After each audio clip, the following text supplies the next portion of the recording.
Betrayal trauma was first introduced as a concept by psychologist Jennifer Freed in 1991. So, what is betrayal trauma? Betrayal trauma occurs when someone whom we depend on and are significantly attached to betrays our trust and lets us down in a significant way. Trauma from betrayal attacks the most deeply held trust in a relationship. It is a violation of the agreement that two people have made to hold certain parts of their lives and relationships as sacred. When trust is violated, it creates deep insecurity, fear, uncertainty in the relationship, and so forth. Plenty of unpleasant emotions can show up in the aftermath of betrayal. It's common to feel humiliated or ashamed. You might also feel furious, vengeful, sick, or grieved. Betrayal can affect physical and emotional health. However, not everyone experiences trauma in the same way. The discovery of betrayal often leads to low self-worth, low self-esteem, numbness, anger, guilt, difficulty controlling your emotions, intrusive thoughts about details, loss of faith in others, suspicion and hypervigilance, depression, anxiety, and other mental health symptoms, insomnia, pain, stomach distress, just to name a few. So I'm going to go over some fundamental steps that I have found helpful. Give and allow yourself time to absorb the shock and grieve.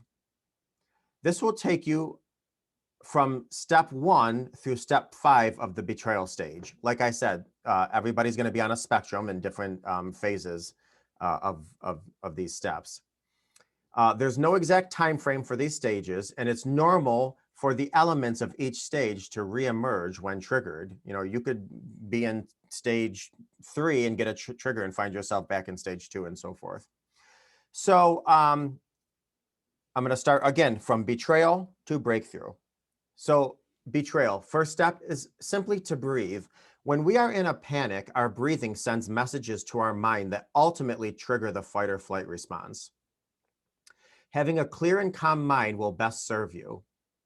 While breathing, keep repeating inwardly or outwardly, this is not my doing, this is not my responsibility. I still have people in my circle that I love and that love me and want what's best for me. And know that as painful as it is, you will survive this. If you're familiar with tapping, that helps. It's tapping some of the sensor points while repeating certain phrases. So tapping helps. It's also called EFT, if you want to look it up. And there's also something that I call the tiger in the room, which maybe some people heard. When our fight or flight is engaged, our whole body is in stress mode. So one of the things that I like to ask people is picture yourself right now in a small room with all of the doors shut, and there's a very hungry wild tiger in the room, because that's what you feel like after betrayal. Well, 9 times out of 10, there is no wild hungry tiger in your room. So you're not in harm's way in that aspect.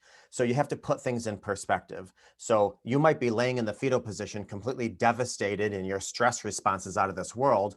But keep in mind, there's no hungry tiger in the room. So put things in perspective. Step 2, create a daily self-care plan. So being gaslit and lied to, etc., for several months or years can make you feel absolutely crazy. It's important that you take steps to relearn how to listen to your instincts and who's safe and who's not. And also reestablish what your values are, what your passions are, and who you are as an individual. When you get betrayed, you lose all sense of who you are. So it's important to reassess and reestablish who you are as an individual. And you can start small and immediate. For instance, one of the things I like to call, the known 5 senses. When you are in this state where your stress responses are skyrocketing, check in with yourself as far as your 5 senses. Okay, what do I hear right now? I hear my refrigerator running. What do I smell right now? I smell the apple candle that's burning. What do I feel right now? I feel the floor underneath my feet. What do I see right now? I see, whatever, a clock on my wall. So basically, you are putting yourself in the here and now by verbalizing what it is your five senses are grasping at that moment.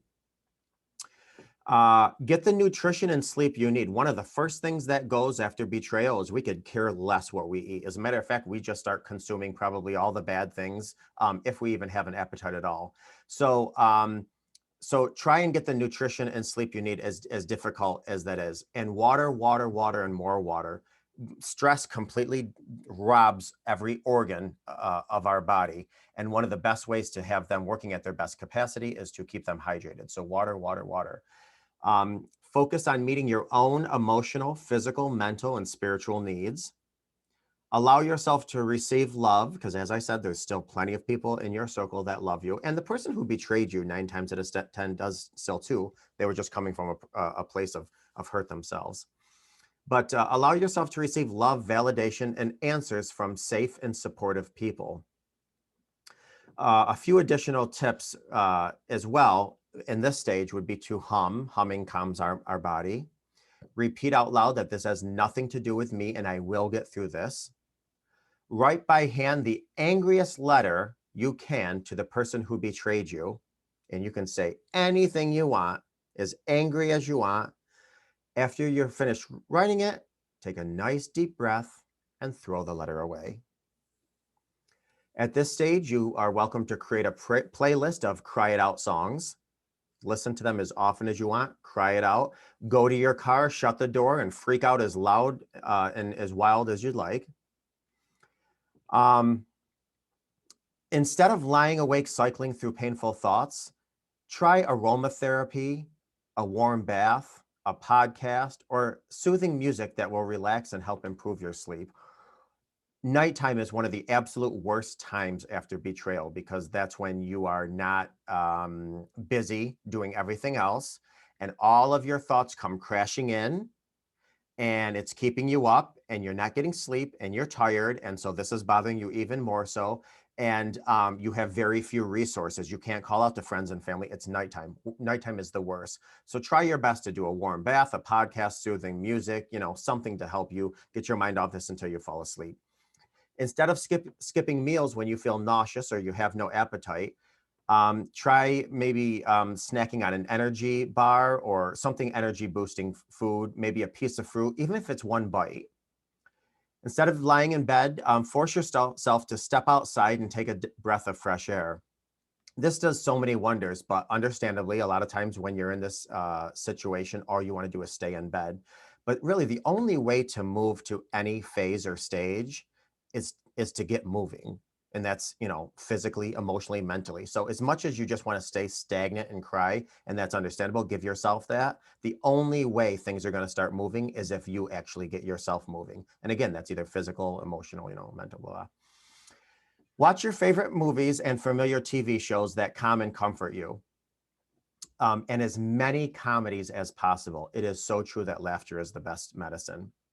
Try to mix in some hobbies if you can, such as yoga, walking, reading, or gardening. All these offer mood enhancing and mood benefiting,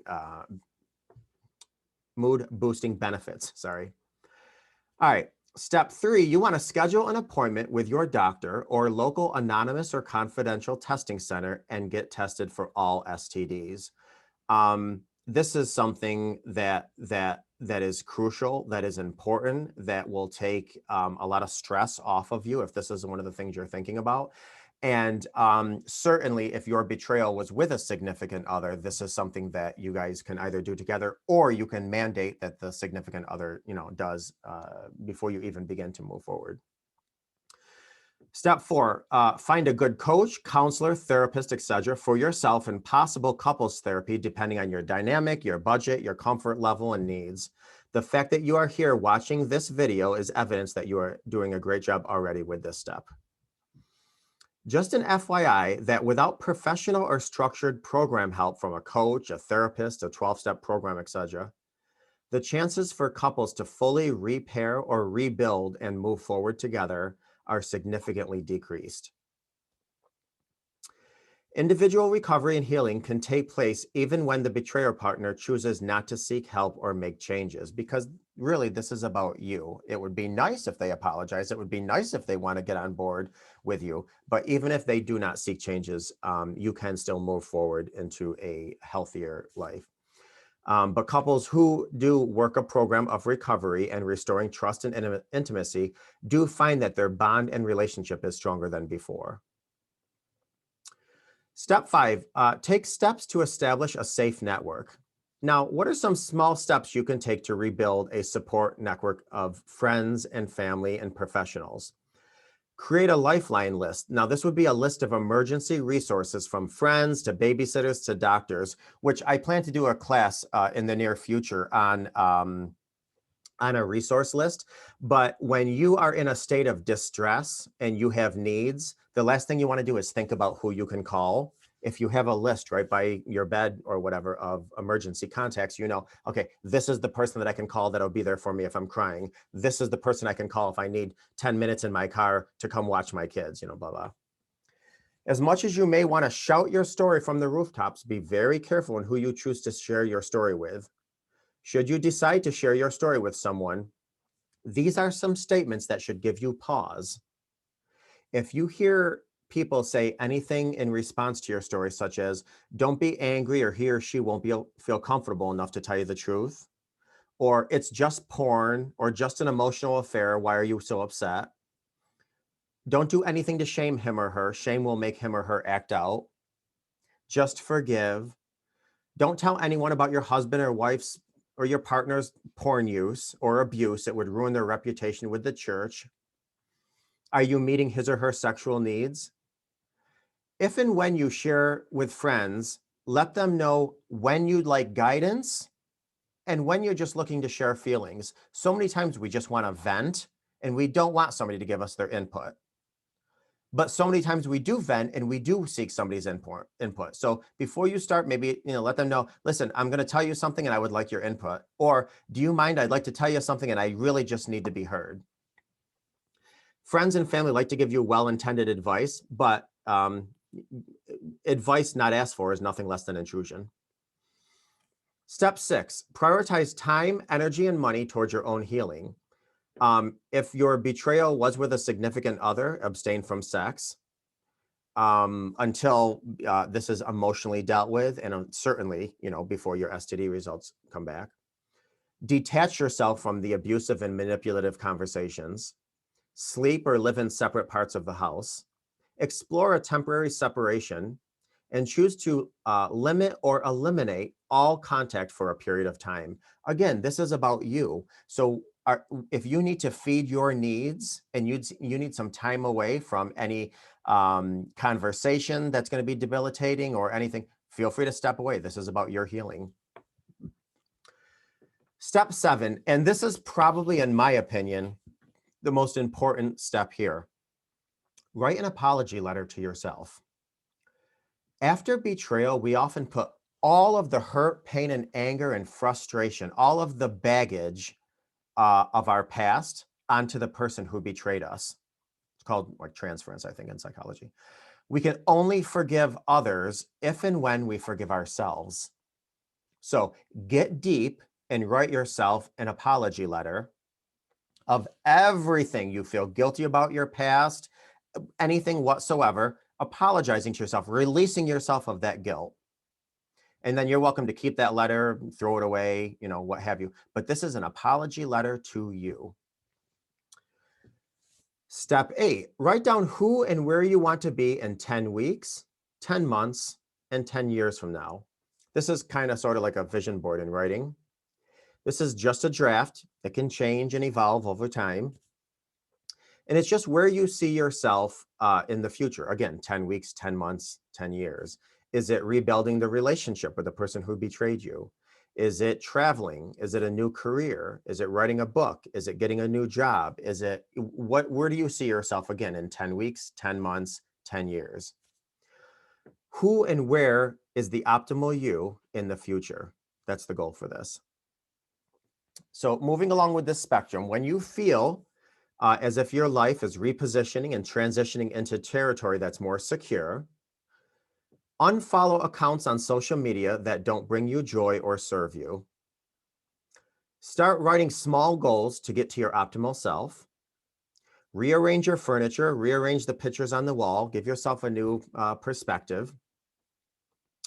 Treat yourself to a new shirt, a new hairdo, or anything else new. Do something you wanted to do but haven't been able to do in a long time, whether that's go hiking, could be anything at all. Learn something new, from a language to sewing, anything again, could be small, large.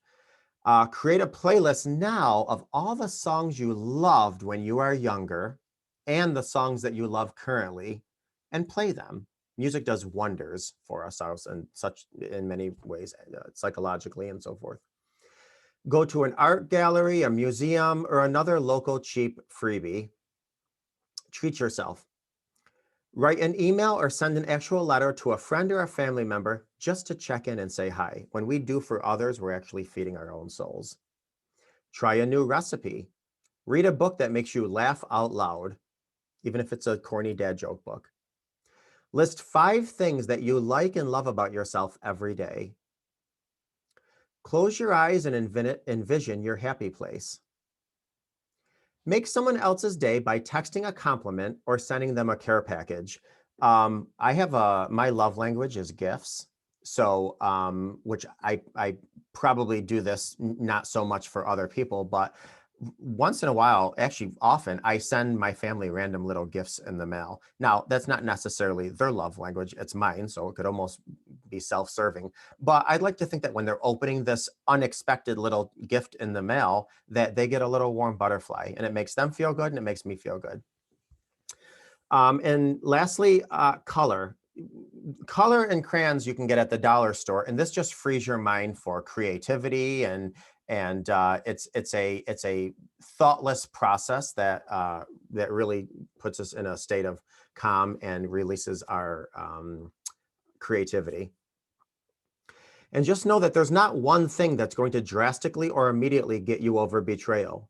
Getting over betrayal is like sewing. It's like sewing a wig together. You add a few hairs here and there in the beginning, and throughout the next few days and several weeks, you start seeing results. After several months, you start seeing a beautiful full wig. Now, don't get me wrong, along the way, some of these hairs are going to fall out, um, such as regressing where you are, emotionally or what have you, especially with triggers. But you just pick up those fibers of hairs or new hairs and you just start sewing them back in. And before you know it, you see a wig emerge. I know it's a bad analogy, but bear with me. Now, keep in mind the wig that you have sewn eventually is probably not going to look anything like the original wig. But with the hard work and determination, it could actually be a much better wig than you initially had.